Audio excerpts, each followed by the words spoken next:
Hi everyone welcome to my channel. आज हूँ षठी ओषा तो मु तारि ପାଇଁ कि ना सकाळु जल्दी उठिकी सब काम धाम सारिकी माने भलसे पूरा रेडी हो जाइतली।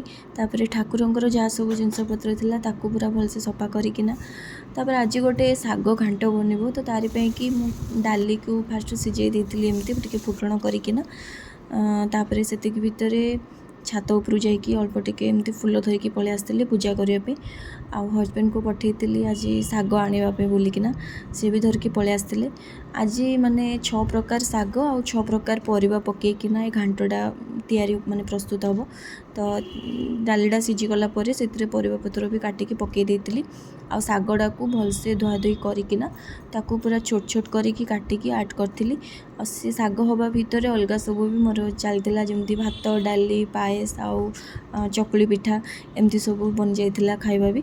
तापर पूजा करिया पे मो पाखरे सेमती किछि भी पत्र मते मिललान तो मु टगर पत्र